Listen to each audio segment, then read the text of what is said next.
Hey friends, I hope you are doing amazing. My name is Colby Sharp. I'm a 5th grade teacher in Michigan. A couple of weeks ago, I did a virtual conference for the Arkansas Literacy Association, and they had me make like a 15 to 20 minute video, and then during my session of the conference, they showed the video, and then we had like a Q&A after. It was super cool, but I thought, hey, I made a video. It would be fun to share it with you. I do a lot of classroom library videos. Usually I do a classroom library tour at the beginning of the year, which is like 4 to 7 minutes. This is expanded, it's blown up. It is like 17-ish minutes of me talking about my journey becoming a teacher and my classroom library. So hopefully you find value in this video, and I can't wait to hear what you think. Have an awesome day. I hope you like it.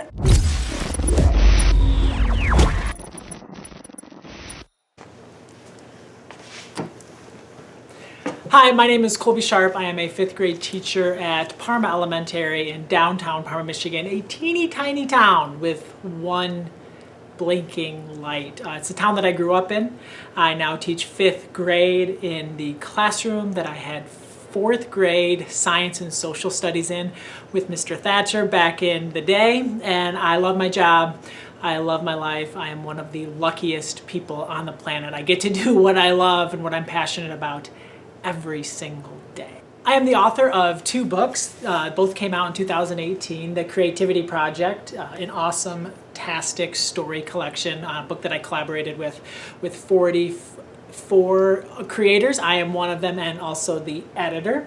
And I just published a book at the end of 2018 with my friend Donald Miller called Game Changer, Book Access for All Kids. Today I'm going to be talking to you about classroom libraries, about building classroom libraries, about organizing books, about weeding books, about building your collection, how to get books, shelving.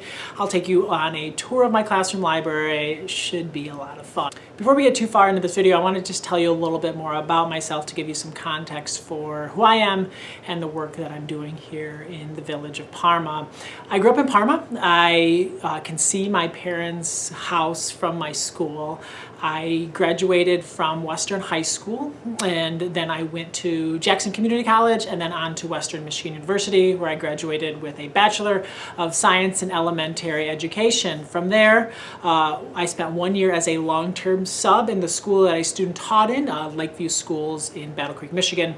And after that year, I was hired to be a 4th grade teacher at Mingus Brook Elementary. And that's where my learning truly began. I loved every single second of my 6 years at Mingus Brook. I had a literacy coach who every single week for 6 years would come in and watch me teach. I would develop an action plan, something that I wanted to work on, and then they would watch me teach, and then we'd have 30 minutes to dialogue. I feel like I owe everything about myself as a teacher to that time that I had with an expert helping me to get better each and every week. It was so powerful, it was so meaningful. If I had something that I was struggling with and I was worried about, I didn't have to go to my principal. I had a great principal, have a great principal now. I was able to go to a colleague, I was able to go to someone who was non-threatening and who could truly help me become the teacher that I wanted to be.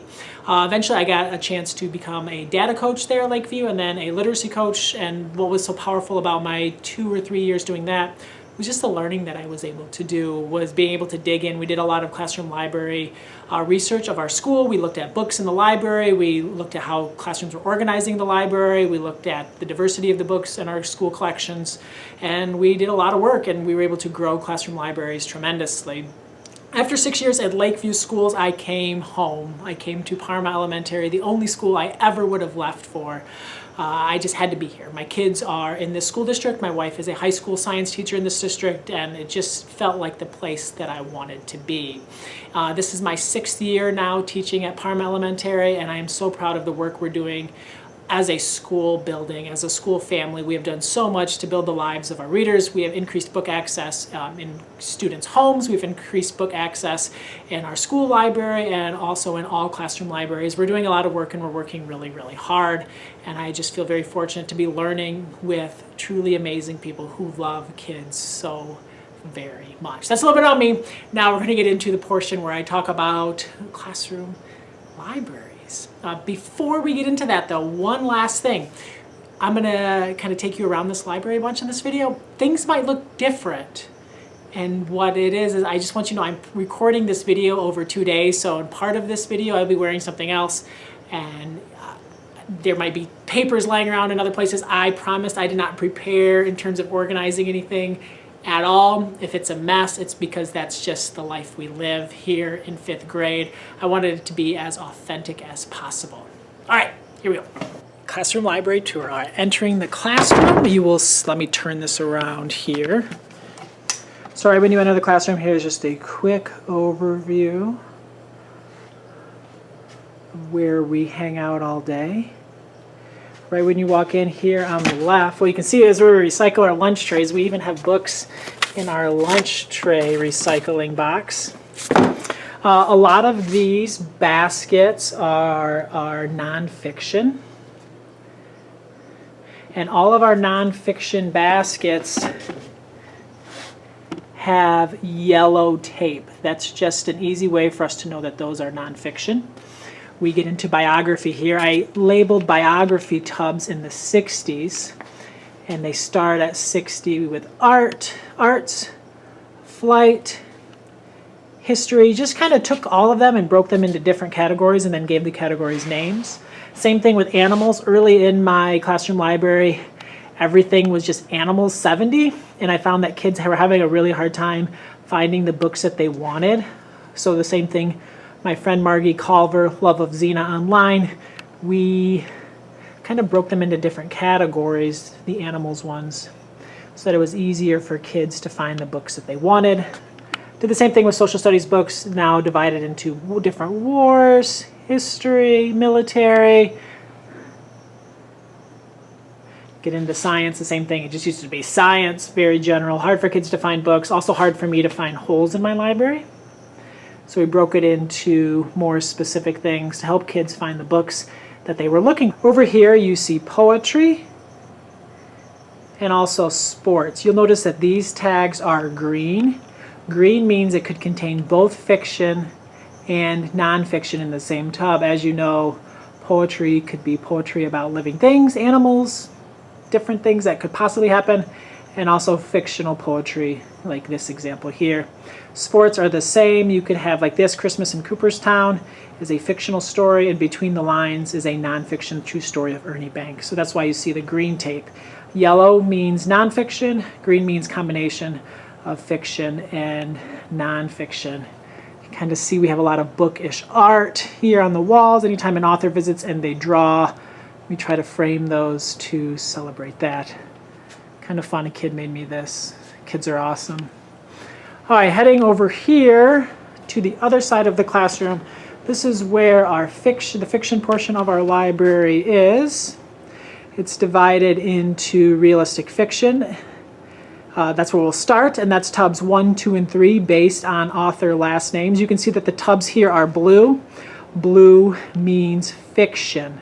The numbers are just an easy way for kids to return. You're going to see different books have different color stickers sometimes. The colors mean nothing. That's just how they come when I buy them. Books ordered by author last name. Tub 1 is A to J, 2 is K to R, and so on. Underneath, you will see the fiction, or the realistic fiction picture books. Those are just labeled 1-3. We're not trying to organize those by author. It would just be a little too tricky. Next up we have fantasy, A to M and N to Z, tubs 6 and 7, with the picture books below. We get into folk tales here, and then over here we have historical fiction. Historical fiction probably should be over here. I'm not sure what happened. A kid probably decided to move those. Anyways, you'll see here we have authored and series tubs. Those are all 21. So Tom Engelberger is tub 21, Wings of Fire is tub 21, Percy Jackson books are tub 21, Catherine Applegate, Goosebumps tubs 21. It just made it a little bit easier to organize those that way. Moving from the author tubs over here to our graphic novel tubs. Dave Pilkey, the kids put in with graphic novels. Lots of great graphic novels. All our Jenny Holm books are in a pink tub because that's fun. She wrote Baby Mouse. The baskets of graphic novels are green because we have both fiction, like these, graphic novels, and nonfiction graphic novels like The Unwanted. So that's why it's green, just like we found in poetry and with sports. So that is a basic walkthrough of the classroom library. Let's see those over there. We are surrounded by books, just the way we like it. One of the most challenging things when building a large classroom library is coming up with the resources to be able to do it. It costs a lot of money to have 2,000 books or 3,000 books in your classroom. And that money doesn't grow on trees. We are teachers, and it is hard on our salary to be able to purchase the books, this many books to have in our classroom. So we need to find some effective ways in doing it. I think most importantly, school districts need to have that conversation and find a way to pay for books for classroom libraries every single year, and not in place of school libraries, but in addition to. Kids need books, kids need new books, schools need to be a part of that. If they want kids to read, this is how they should be spending their money. Not on things like Accelerated Reader, not on things like Basils, but on real books that kids will want to read. So that's number one, that needs to happen. Number two are things like scholastic book orders. I know it's old school, and I know a lot of you probably did it when you were a kid, but we still do it every month or two here. We take off the months during holidays and during book fair times, but we do it all the time here, and I get a lot of books. If we can get a lot of kids to order, there's like this, we get like all these bonus points, and I can also use some of my own personal money to purchase other books that we might need for the classroom. Another thing that I suggest doing is donors choose. Donors choose. People love you giving to teachers. I really feel that they do. They just don't know what is needed. If there's some books that you want, put together a donors choose. Just go to donorschoose.org. Follow the instructions. The Donors Choose projects that I've had have all been funded quickly. I've just put them out on Facebook, and I emailed all the parents. Half of the money came from friends on Facebook. The other half of the money came from families in my classroom. And together we were able to get some really great things instantly. Another thing, grants. I got a $2,000 grant earlier this year that we used to buy books for our school. They're out there. Money is out there. You just have to look. You should not have to be spending all of your own money to build classrooms, libraries that are great. But your kids deserve classroom libraries, and unfortunately right now for many of us it means us putting in a lot of extra work, but we know the benefits of classroom library, and we know that it's worth it for kids. One thing that we have to be careful not to do is to only ask for donations. A lot of families will want to donate their old books, but you kind of, I mean, sometimes they're great. Kids are older now, but we don't want our kids to only have books that somebody else doesn't want. We want our kids to have books that they want to read. We want our kids to have the next book in the series. We want our kids to have books that they are dying to read. One thing that a lot of us struggle with, whether we're moving grades, whether our library is growing, whether we're switching schools, is storage and organization and bookshelves and where to put the books and how to get all of the books in a place that's easy for kids. I get bookshelves for wherever I can. I have all of these books on all of these shelves, which you saw on the tour, and I have about $150 paid into shelving and about another $100 into these plastic tubs, which are about $1 a piece. You can probably get them at Target or a store like that. They come with white lids. I never take the lids, which I feel bad for them for inventory, because I'll go and I'll buy like 20 of these and no lids. Sometimes they crack. I just replace them. They're like $1 each, so they're really easy. They fit chapter books really, really well, though. Books are out-facing, easy for kids to kind of flip through. These bookshelves here were from another teacher or administrator here in the district who didn't want them, so they put like a call out. I was the first to respond.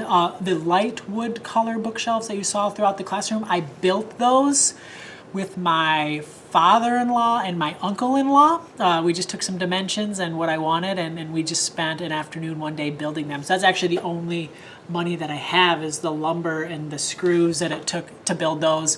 But always be on the lookout on places like Facebook Marketplace, Craigslist. I found that if you just put in on Facebook a call or an email to parents saying, we need some bookshelves, does anyone have any extras, we will haul them. That has been a really effective way. I'm not one that needs them to match. I understand that some teachers that helps them, or if they like it, it feels good to them. We have a teacher here who wants everything to match, and for him, it just means he might have to spend a little bit more money. But I am all about cheap and all about having all of my money to spend on books. So that's how I got the shelves. That's some tips on how you can make sure you have places for books to go in your classroom. I don't have all the answers when it comes to classroom libraries, and one of the answers that I definitely do not have is a checkout system. I've tried all sorts of different things. I've tried the note card with all the kids' names on it. I've tried like a binder with like a kid each has a page and they write it and cross it off. I've actually once, when I taught in Battle Creek, we inventoried every single book with the checkout system, and we had like a librarian in the class, which was a student checking in and out of books. All of those systems had positives and negatives. Now kids just take books and return books freely. It's more like their home library, which I want it to feel like. I want it to feel like it's theirs. And when kids are checking out books at home, they're not writing it down and being held to fines and that sort of thing. I know it's not perfect. I know that I lose a lot of books. I know that we all can't afford it, but it's what works for me. Your checkout system needs to work for you. And more importantly, it's what works for my students. And you need to find a system that both you and your students can live with, because that's probably the best system for you. I want to end this video by talking about how I decide what books to have in my classroom library, because it's really hard. There's only so much money and there are so many books that I want.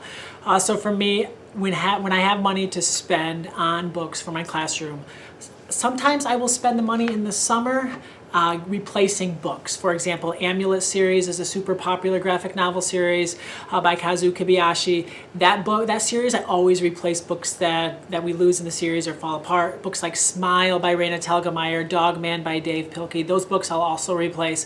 But for the most part, the bulk of my money, the $250 that I get from my school, grant money, my own personal money, almost all of that, I wait until I meet my students. I wait till I get to know them.